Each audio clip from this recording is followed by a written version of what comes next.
اب کسی وجہ سے یہ 2 روزے آپ نہیں رکھ سکے اور آپ کو صرف 10 کا روزہ مل گیا، مطلب آپ 9 کا بھی نہیں رکھ پا رہے اور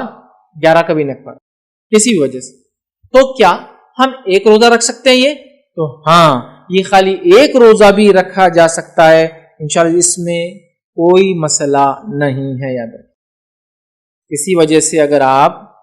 1 روزہ ہی رکھ پائے تو بھی یہ کافی ہے۔ بہت سارے لوگوں کی غلط فہمی ہے کہ اگر 9-10 یا 10-11 کا روزہ نہیں ہوا، نہیں رکھ پائیں گے تو پھر 10 کا روزہ بھی وہ ڈراپ کر دیتے ہیں۔ کیا کرتے ہیں؟ غلطی کیا ہوتی ہے؟ وہ بولتے ہیں اب 9 کا نہیں ہو رہا اور 11 کا بھی کسی وجہ سے نہیں ہو رہا تو 10 بھی کیا کرتے ہیں؟ چھوڑ دیتے ہیں۔ اللہ کے نبی صلی اللہ علیہ وسلم بھی عاشورہ کے روزہ رکھتے تھے اور صحابہ اکرام کو بھی روزہ رکھنے کا حکم دیا کرتے تھے، لیکن یہ روزہ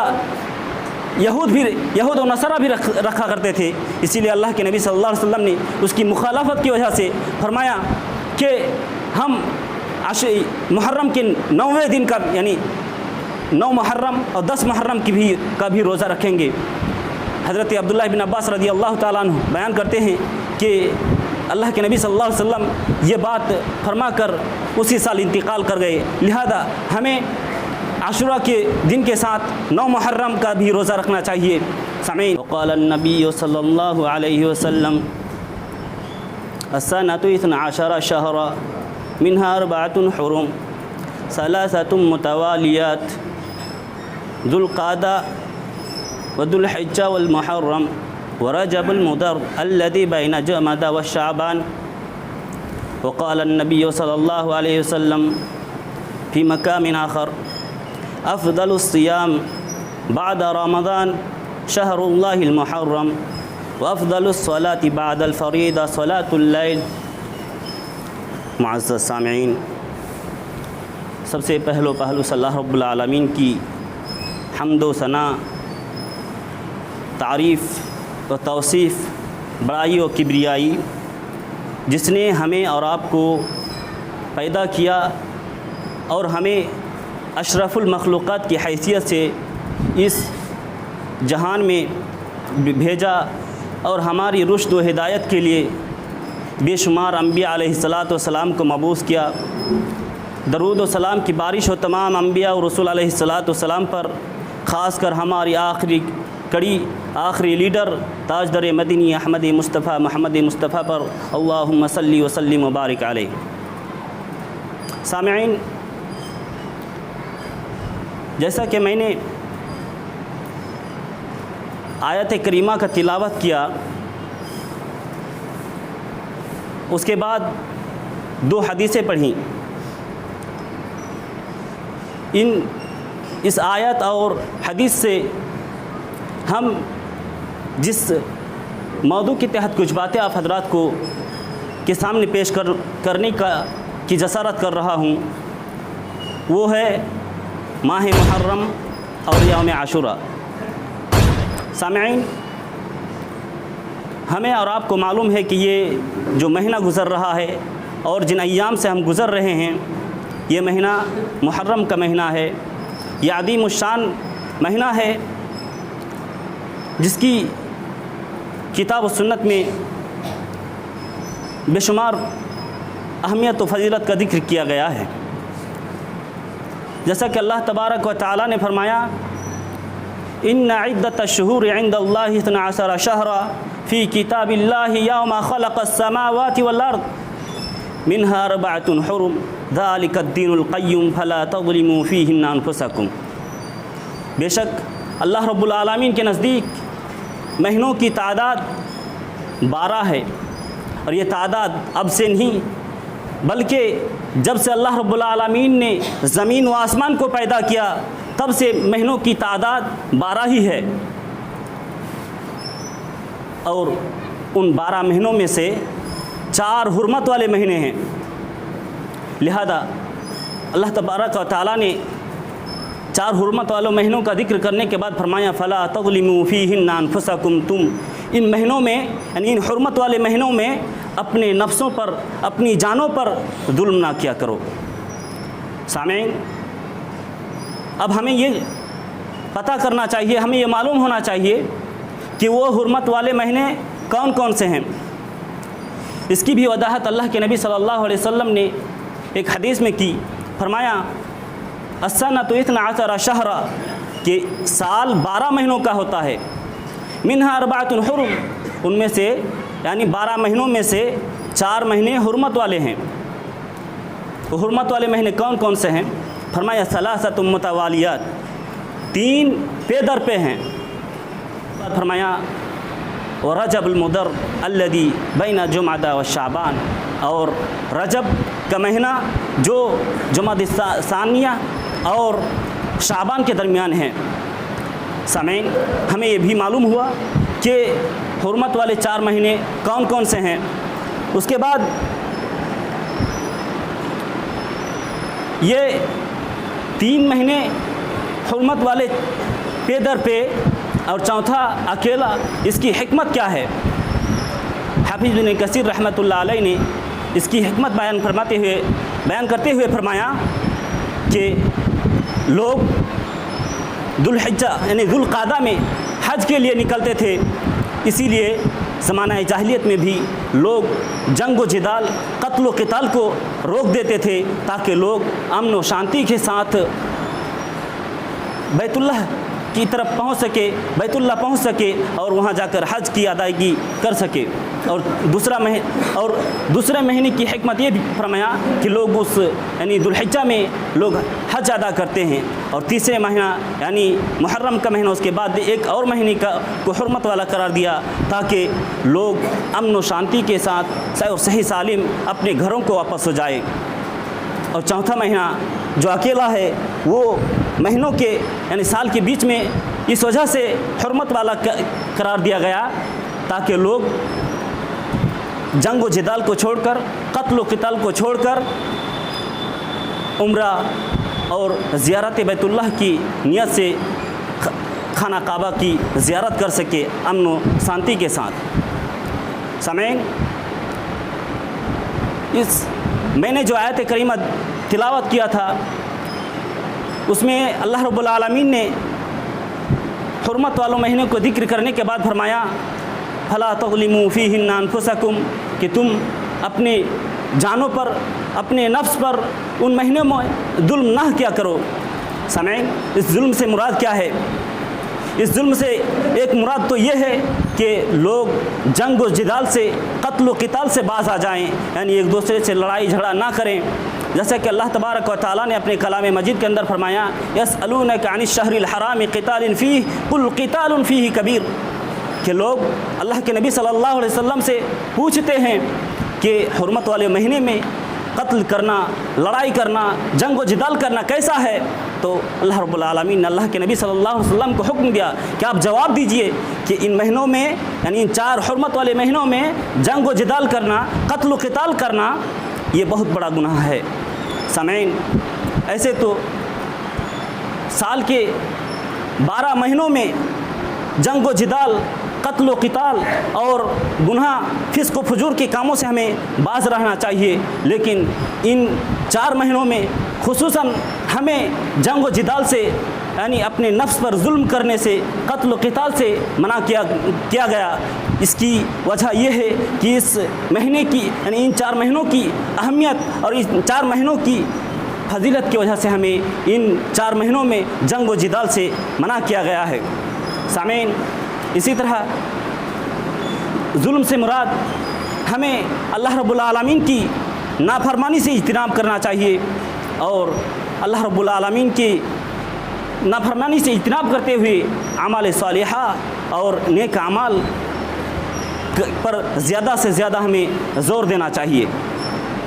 سامعین، اس ظلم سے مراد ایک یہ بھی ہے کہ اس مہینے میں یعنی ہم جس مہینے سے گزر رہے ہیں یہ مہینہ محرم کا مہینہ ہے، اور اس مہینے میں کچھ لوگ نوحہ خوانی کرتے ہیں، طرح طرح کی بدعت و خرافات کا کام انجام دیتے ہیں. اللہ کے نبی صلی اللہ علیہ وسلم نے ان لوگوں کے متعلق فرمایا کہ میری امت میں زمانہ جاہلیت کی 4 کام ایسے ہوں گے جسے میری امت چھوڑنے کو تیار نہیں ہوں گے. وہ 4 کام کیا ہیں؟ فرمایا کہ نسب کی وجہ سے یعنی قومیت کی وجہ سے فخر کرنا، یا نسب پر طعنہ زنی کرنا، یا ستاروں کے ذریعے اپنے احوال کو معلوم کرنا، اور چوتھا جس چیز کا ذکر کیا اللہ کے نبی صلی اللہ علیہ وسلم نے وہ فرمایا نوحہ خوانی کرنا۔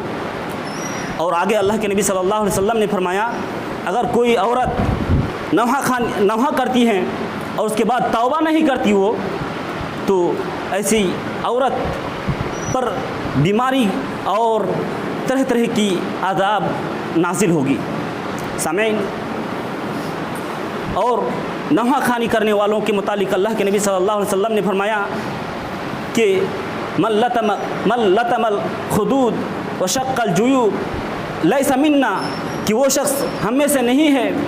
جو اپنے رخساروں کو تماچے مارے اور اپنے گریبان کو پھاڑے اور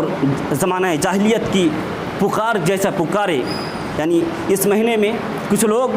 یہ 3 عمل کرتے ہیں، وہ لوگ اپنے رخساروں کو بھی تماچے مارتے ہیں، حضرت حسین کی شہادت، حضرت حسین کی غم میں، حضرت حسین کی محبت میں وہ یہ کام کرتے ہیں، لیکن محبت اور یہ غم کا یہ اظہار نہیں ہے۔ سامعین، اسی طرح اس مہینے میں اپنے جانوں پر ظلم کرنے سے اللہ تبارک و تعالیٰ نے جو فرمایا، ان ظلموں میں سے ایک ظلم یہ بھی ہے کہ کچھ لوگ صحابہ اکرام کو طعنہ زنی کرتے ہیں، صحابہ اکرام کو گالی گلوچ کرتے ہیں، صحابہ اکرام کو گالی دیتے ہیں۔ ایسے لوگوں کے متعلق اللہ کے نبی صلی اللہ علیہ وسلم نے فرمایا کہ میرے صحابہ کو گالی مت دیا کرو، کیونکہ اگر کوئی شخص احد پہاڑ کے برابر بھی سونا خرچ کر دے تو وہ میرے صحابہ کرام کے پیر کے دھول کے برابر بھی نہیں ہو سکتا۔ لہذا ہمیں صحابہ کرام کی توقیر، صحابہ کرام کی عزت کرنی چاہیے نہیں بلکہ ہم پر واجب ہیں۔ سامعین، یہ اپنے نفسوں پر ظلم جسے اللہ تبارک و تعالیٰ نے ہمیں منع کیا ہے۔ سامعین، اس مبارک مہینے میں ایک عمل ہے روزہ، یعنی ہمیں جن چیزوں سے منع کیا گیا وہ ذکر ہوا، اور ہمیں اب ان چیزوں کا بھی خیال کرنا چاہیے جس سے اللہ تبارک و تعالیٰ نے یا اللہ کے نبی نے ہمیں کرنے کا حکم دیا ہے۔